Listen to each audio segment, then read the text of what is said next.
Good morning, everyone. Welcome. So glad to be here with you. So I'm coming up today from Santa Cruz, where I now live. I moved there in the fall to IRC, Insight Retreat Center. And it's interesting moving back because I actually grew up there as a little kid. I lived there until I was about 10, so most of my childhood memories are there. And it's been really fun kind of re-exploring that landscape and different memories coming up. One of which is about the Santa Cruz Boardwalk. I hear knowing laughter. Yes, it's great. For those that don't know, it's this great old amusement park right on the beach. And it has this like really rickety old wooden roller coaster, ancient roller coaster. And I used to go with to the boardwalk with my little best friend, Binky, and we kind of like worked our way up to the roller coaster. You know, started with the smaller rides, and over the years made our way to the roller coaster. And like many roller coasters, there's like at kind of the pinnacle of the roller coaster, there's a photograph that's taken. And there's just, something really stuck with me. One of the times we made it on the roller coaster, one of these photos, the way it came out, in it, one of us was like gripping the safety bar for dear life, like hunkered down with this expression of total terror. And the other one had their hands in the air, just like total glee. And it struck me, there's just something interesting to me about that. Because here it is, one ride, two very different ways to ride it. So we could say that our life is a little like a roller coaster, highs and lows, ups and downs. And typically we cling to each state, pleasure, pain, gain, loss, praise, and blame. We get really happy and excited when the pleasant things come. We get upset when the unpleasant things come. So this is how we typically do it. And it can become a really rough roller coaster when we get thrown around by all of those highs and lows. And so here we have this one life, and we can cling to the safety bar, totally freaked out for the whole roller coaster, or we can learn to let go, put our hands in the air, and enjoy the ride. And of course, ultimately we want to be here for the whole ride. I used to have a teacher who would say, "Can you be here for the whole ride?" Because a lot of times it feels like we don't. We're on the ride to get to the end of the ride. Like when's this ride going to be over? Like, I want the safe dismount. But that's not how we want to live our lives. We're not living to get to the end of the ride. We want to learn how to be here for the full spectrum of human experience. So this morning, I want to talk about how to be on the roller coaster without feeling like you're always on a roller coaster. Or in other words, how can we be with the vicissitudes of life, the ups and the downs, without feeling unmoored by them? So in other words, this morning I'll be talking about equanimity, this great balancing factor of equanimity. And as you probably know, in Buddhism, there's lots and lots of lists. And equanimity appears all over the place. So it's the capstone of the 7 factors of awakening. It's in the paramitas. It's in it's the last of the Brahma Viharas. So clearly, an important teaching. And the Buddha said that the mind of equanimity is abundant, exalted, immeasurable, without hostility and without ill will. It's like beautiful mind. But what is it exactly? This isn't a word that's used a lot in modern parlance. We don't hear that term. If you're in Buddhist circles, you start hearing that term more. But so, what is it? So, the word equanimity, it comes from the Latin equus, equal, and animus, mind. So, equal mind. So it's pointing to this. The equanimous mind is balanced. It's stable. It's unshakable. So sometimes equanimity is compared to being mountain-like. So a mountain doesn't care whether it gets rained on or if it gets beaten with snow, and it's impartial about whether it's gloomy weather or whether the sun's shining brightly. It's stable, it's steady, just receiving. So we can actually be like that mountain. And it's actually like a pretty extraordinary possibility that it's possible in this life to be imperturbable, that we can, that nothing can destabilize the mind. Because we typically think that we need to have pleasant experiences to be happy and avoid unpleasant experiences. Like that's kind of the name of the game. But that actually like a more reliable, a deeper happiness is available that's unaffected by the changing flavors of pleasant and unpleasant. And to be clear, I had somebody ask me like, wait, so with equanimity, are we just like kind of flatlining, like turning ourselves into like an emotionless being? And I was like, no, like, the goal is not to become a zombie. Like that's not actually what we're going for here. So yeah, equanimity, it's not cold, it's not indifferent. That's like on the contrary. Equanimity provides the non-reactive foundation for compassionate action. So it has heart. Equanimity has heart. There's a line by T.S. Eliot that I think describes this well. He said, "Teach me to care and not to care. Teach me to care and not to care." So often when we deeply care about something or someone, we can get really upset and riled up in relation to that thing or that person. If anything goes awry, for example. And indifference, that's when we just don't care at all. So equanimity, it lives somewhere in the center of this koan. Teach me to care and not to care. It's possible to care very deeply, but not in a way that makes us lose our balance. So now there are two classic manifestations of equanimity that I'd like to unpack for you today. And this is because the single English word, equanimity, is actually translating two separate Pali words in the Buddhist suttas. So, which is interesting because we would never know because it just gets translated as this one word. But the two words are upeka, and then the second is Tatra Majata. I just learned a new pronunciation of it, Tatra Majata. So the most frequent of the two that's used in the suttas is upeka. So I'll start there. So that's what we see like in the Brahma Viharas, upeka, translated as equanimity. So upeka, it means, maybe if it were like even more directly translated than equanimity, it means to look over. So when I think of that, to look over, I think of like a bird's eye view.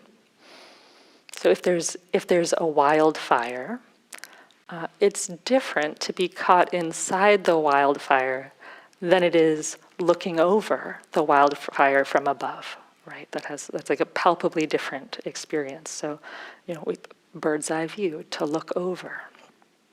So in practice, to look over our experience is to be mindful of it. It's to observe it. And when we do this, we become less entangled in it. We get less caught in it. So to look over, to observe our experience. And when we do this, it can give us a feeling of space.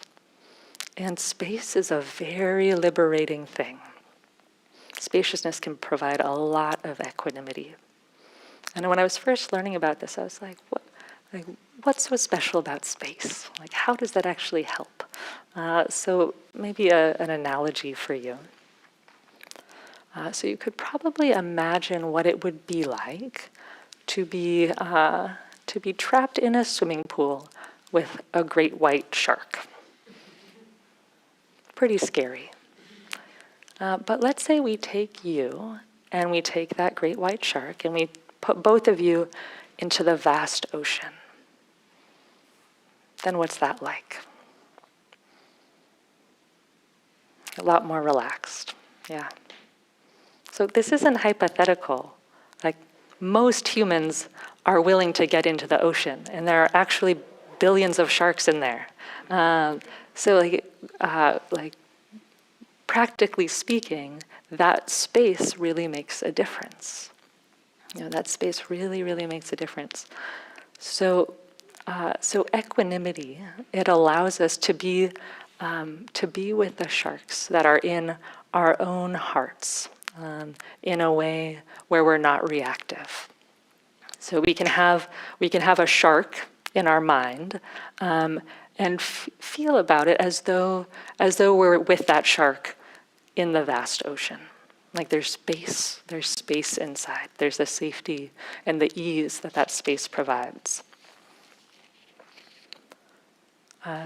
So I can remember times in my own practice when I was plagued by like a painful self-story, or like there was a very difficult life circumstance taking place. And it was a little bit like living in a shark tank. I was really uncomfortable with those when those thoughts would get churning. And then I'd go on retreat, and I'd sit a whole bunch of meditation.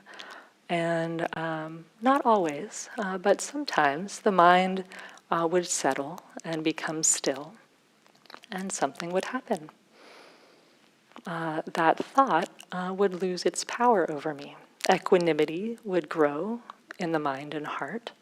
And that story, it might float through the mind, but the mind would be completely unmoved by it. Like it had the ease of being in an ocean, like in a great ocean, and the shark became irrelevant. It was like being in a pool with a tiny toy shark.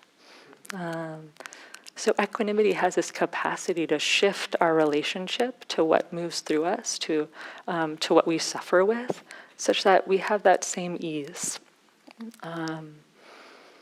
And when, with this practice, when we relax the thinking mind, we release the thoughts, the mental pattern of craving and clinging actually diminishes, and with it, the contraction in the mind and heart. So craving and clinging are felt as a contraction in the body. So when that relaxes, the mind-heart relaxes, the body relaxes, and we actually have a felt experience of more space. So to be clear, in talking about bird's eye view and this sort of spaciousness, I want to be really clear that we don't cultivate equanimity by distancing ourselves from objects. Like that's not how we get to the equanimity or experience it. On the contrary, we cultivate equanimity through intimacy, not through distancing, through being intimate with our experience, intimate with the objects of our life, so that we're really present with them. Remember, Upeka, to look over, to observe. So we're observing our experience, staying with what's happening, being with our experience. And it's through that process that sense of spaciousness can arise. Like sometimes you might have just had the experience of just relaxing and feeling like there's just more space.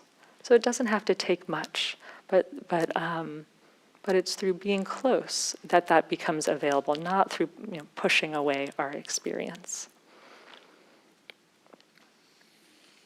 So returning to the meaning of Upeka, looking over, another image comes to mind, and that's of a grandmother sitting in her rocking chair, looking over her grandchildren.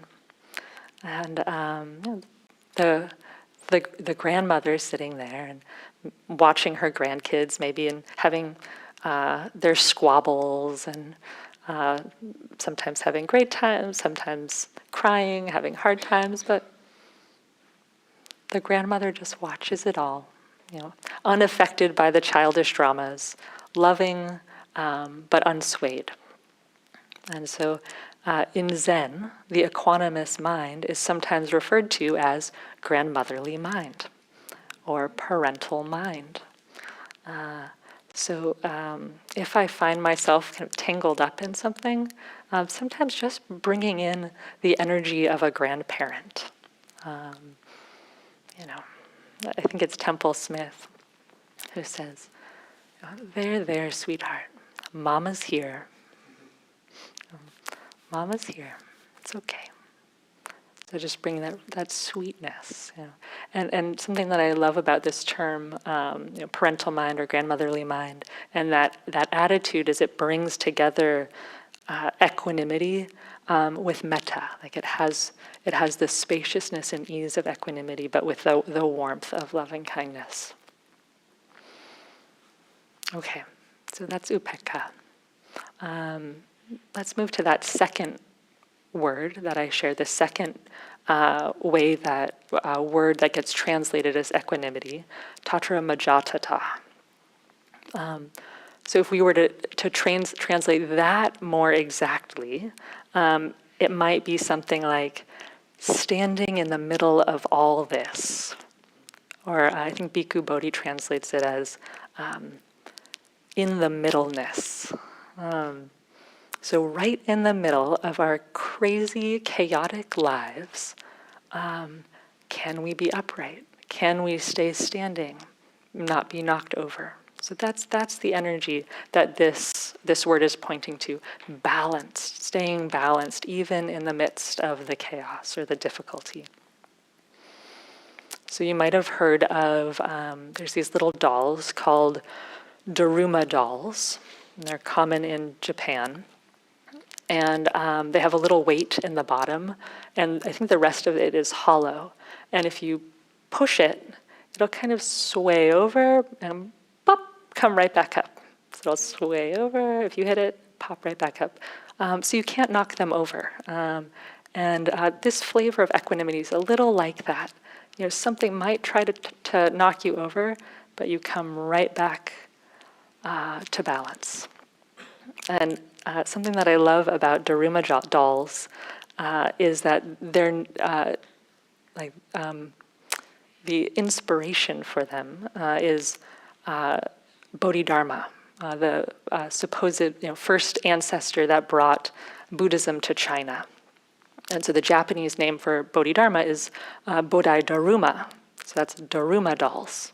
And so how fitting that this little toy that can't be knocked over is named after a Zen master, a great Buddhist teacher. So we're cultivating the mind and heart that can't be knocked over.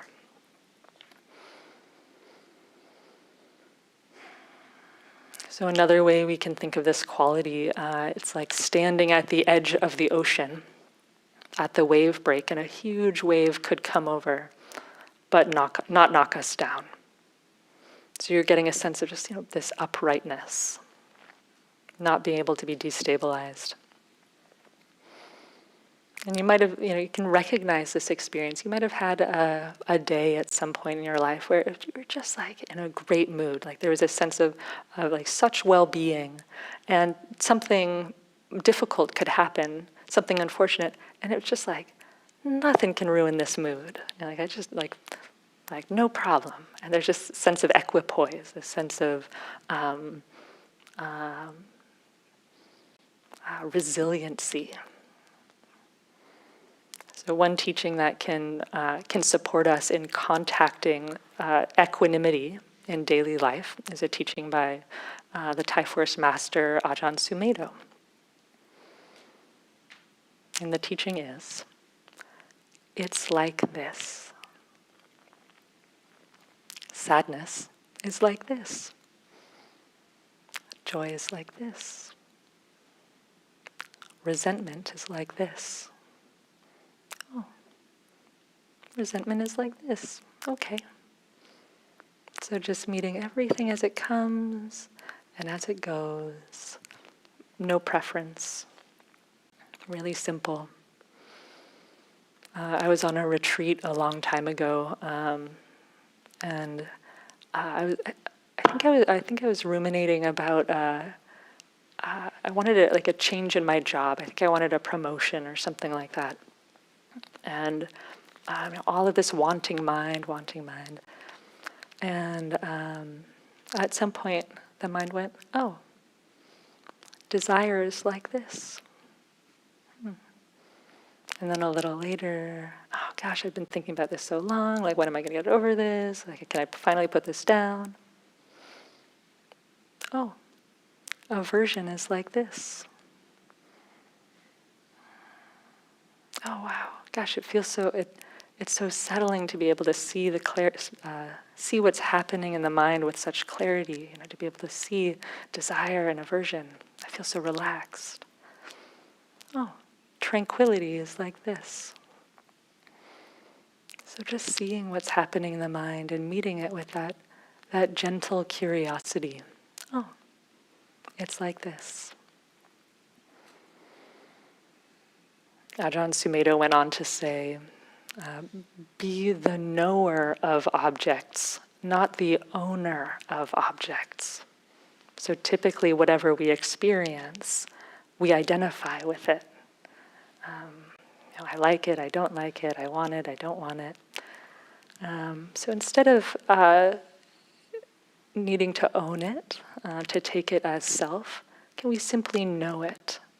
So rather than needing to be the sad one, just know sadness is occurring. Sadness is like this. So this act of simply knowing, standing in the middle of all this, Tatra Majata.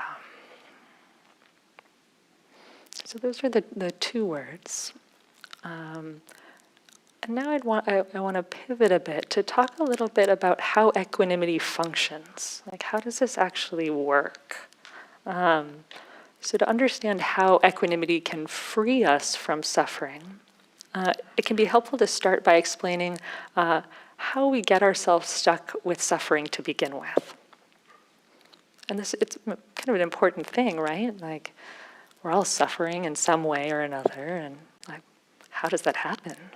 And typically it seems like, well, there's myriad things that cause suffering in the world.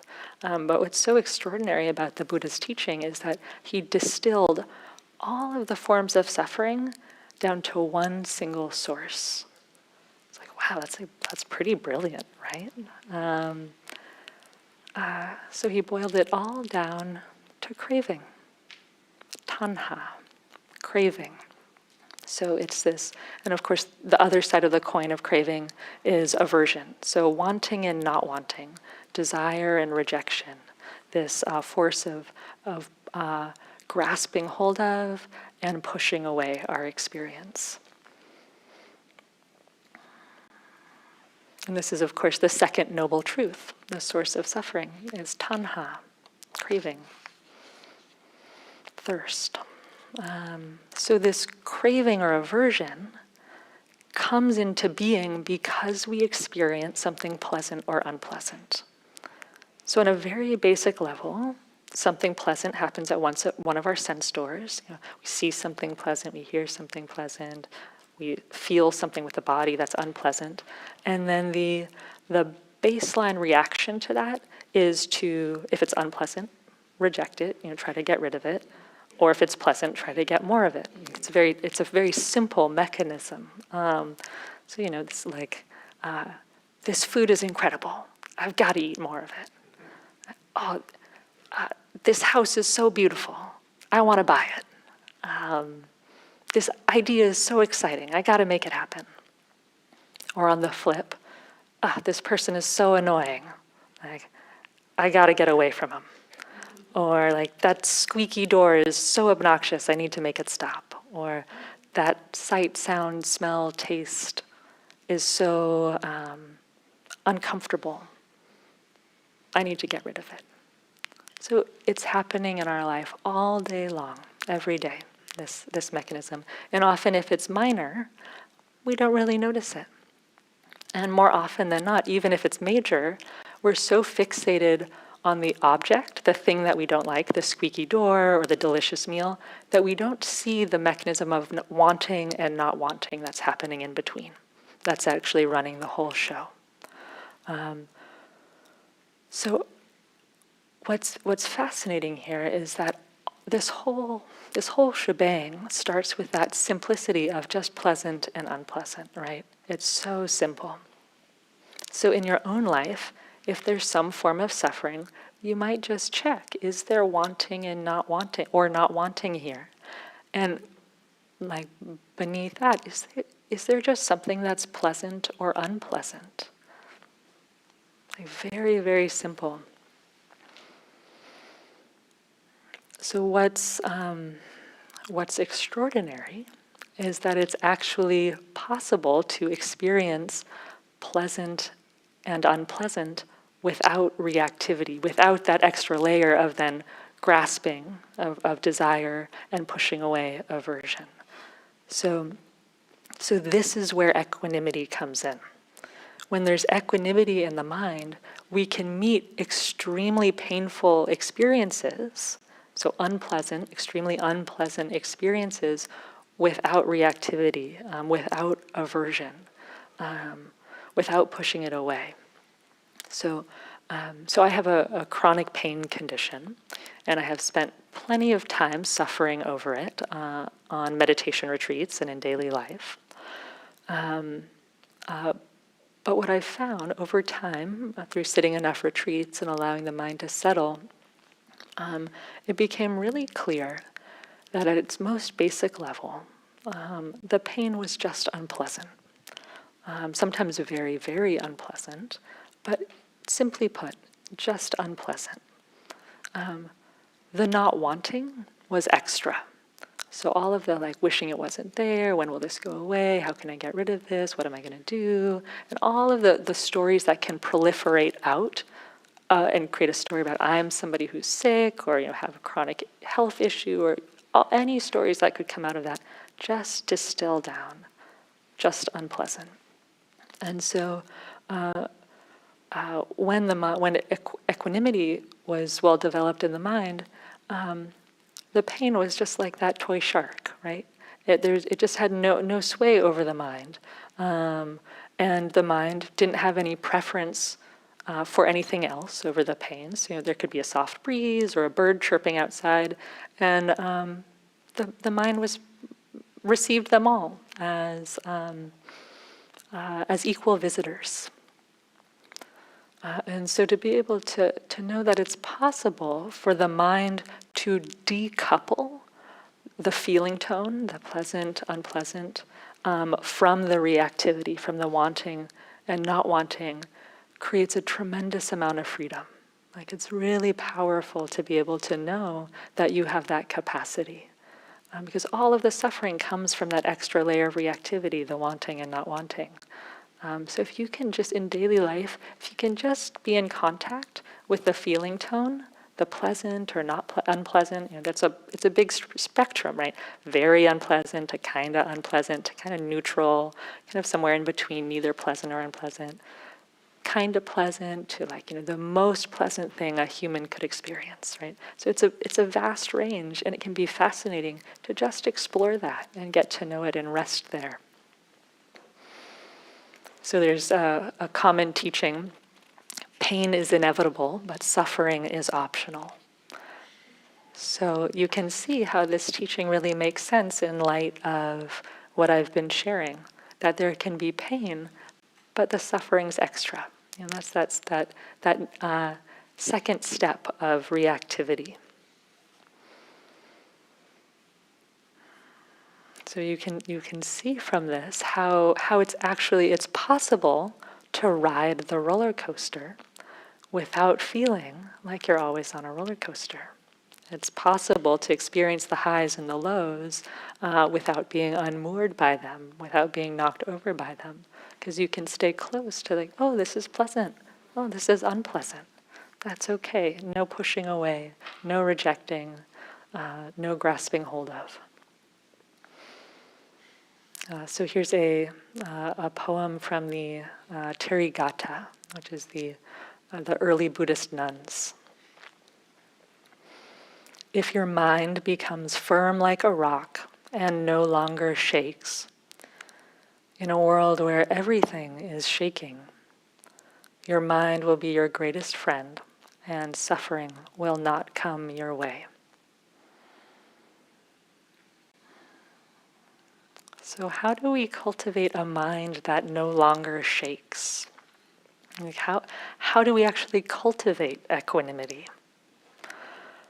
So there are many supports, many different ways to cultivate equanimity, including the threefold training of sila, samadhi, and panya. Ethics, or ethical behavior, sila, samadhi, sometimes translated as concentration, this act of collecting and gathering the mind, unifying the mind, and then panya, wisdom.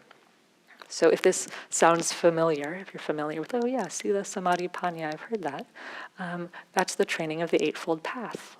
The 8 path factors can be broken up into sila, samadhi, and panya. So how does this develop equanimity? How does that work?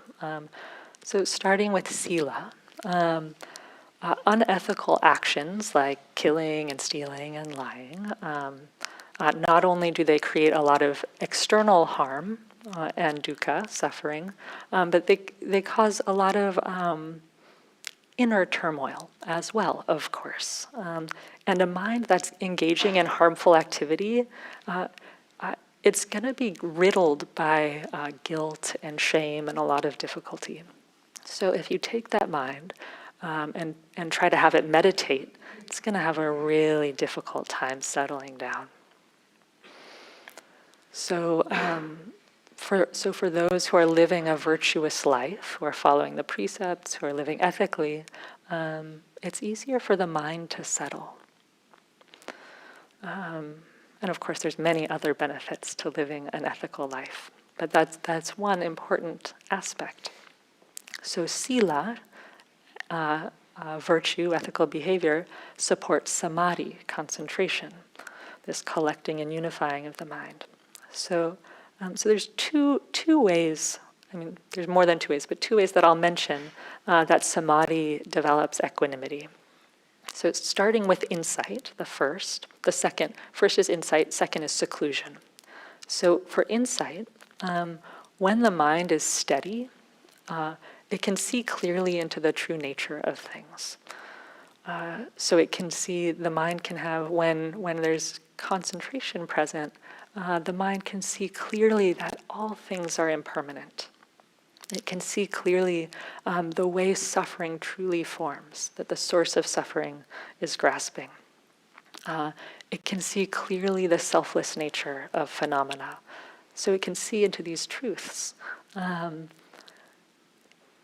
Some teachers use the analogy of a telescope for this. So if you want to see the stars, you can try holding a telescope and trying to see the stars, but chances are you're not going to be able to see them very well because, of course, the hands aren't so still, right? But if we get a tripod and put the telescope on the tripod, then we can see the stars. So samadhi is a little bit like the tripod, allowing the mind to collect and settle and become concentrated. It serves the same function of the tripod. The mind can become very still. And when it's still, it can see the true nature of things. It can see the truth of anicca, dukkha, anatta, of impermanent suffering, not self, in the same way that a telescope on a tripod can see the stars. So So if we want to see the stars in our own practice, we need to engage in this process of settling the mind. So when there's insight, when we can see the stars, when there's insight, there's wisdom, panya. So that's just one way that sila, samadhi, and panya can unfold into a mind that can be equanimous. Because a mind that sees everything is impermanent is less likely to be reactive because it knows everything changes. A mind that has insight into suffering, it's less likely to grab hold of experience because it knows that that's dukkha, that's suffering. A mind that sees the selfless nature of things, it doesn't have a reason to cling. Who is it clinging for? So in these ways, the mind can meet experience. It can meet pleasant and unpleasant, but not be swayed by them. So this is one unfolding of equanimity in practice. But liberating insight is not the only way that equanimity can come forth in practice. Just the well-being of an ethical life can in itself support equanimity. Just even remembering that equanimity is a possibility in daily life in any given moment can be enough to just invite that quality in. Oh, and I had mentioned that samadhi, there's kind of two different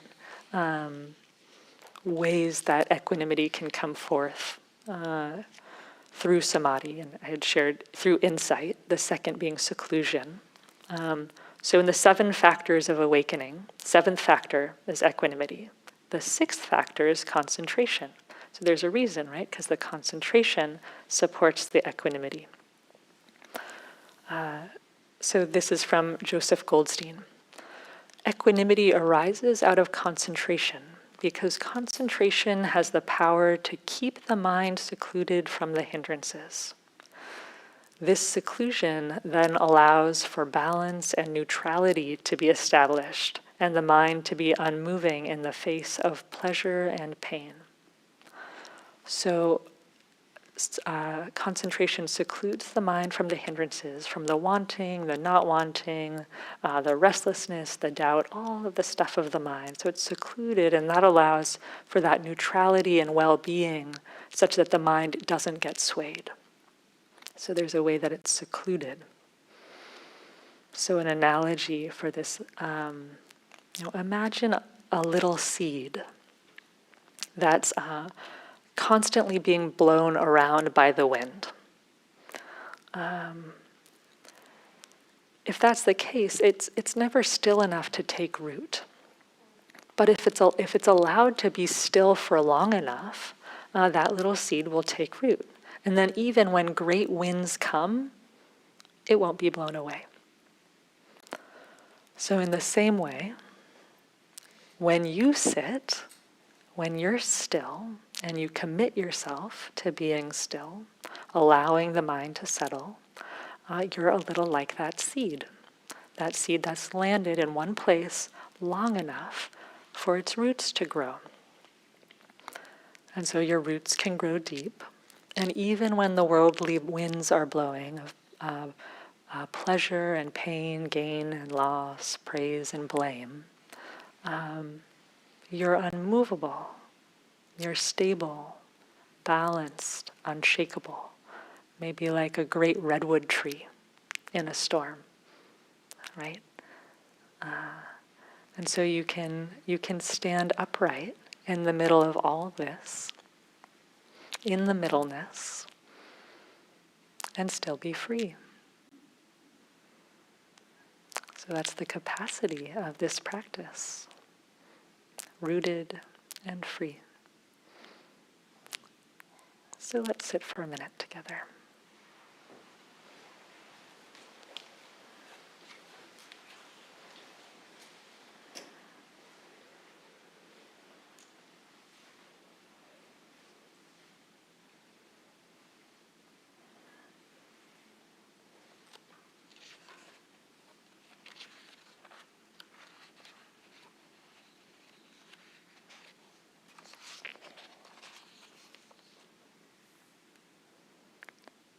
if your mind becomes firm like a rock and no longer shakes, in a world where everything is shaking,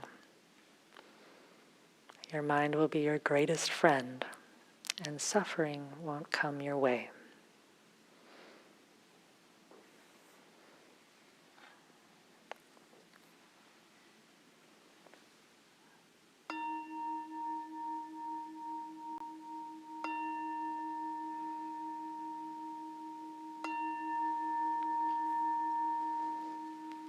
Thank you very much.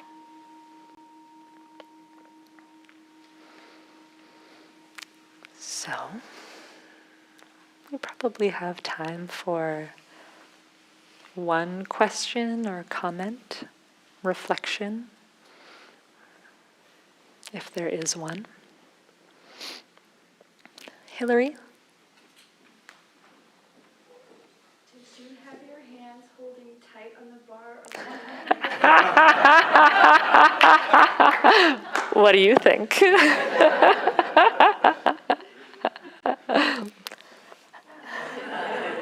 Yeah. Other times I'm this one. Yeah. That was a quick one. There's still time for another question.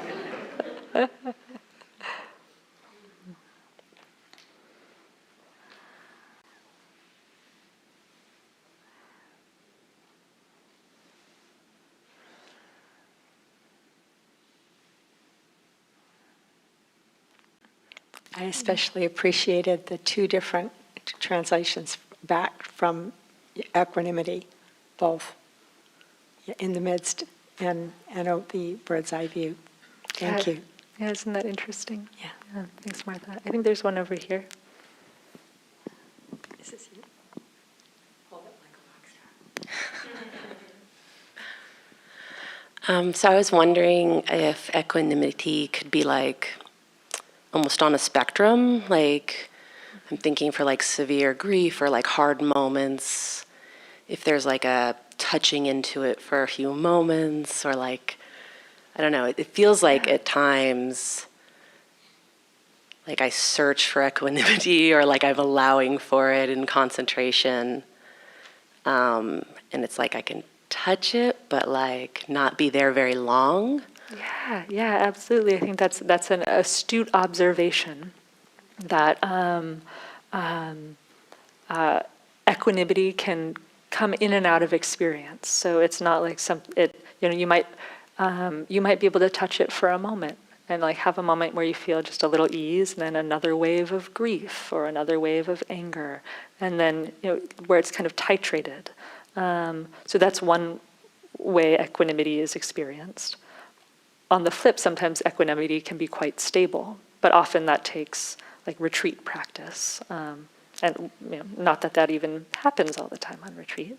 And then there's also a spectrum of kind of intensity of equanimity, where it can be like more light, like just a little equanimity. Like I'm not quite as upset as I would normally be about X. I'm still upset, but I'm not as upset. And then, on the other end of the spectrum, where there's that real sense of equipoise and stillness, and completely unable to be swayed. So yeah, they can come forth in many ways. Yeah, thanks. Okay, I think that's it for this morning. Thank you so much for your kind attention and for your practice. It was a pleasure to be here with you. Take care, folks.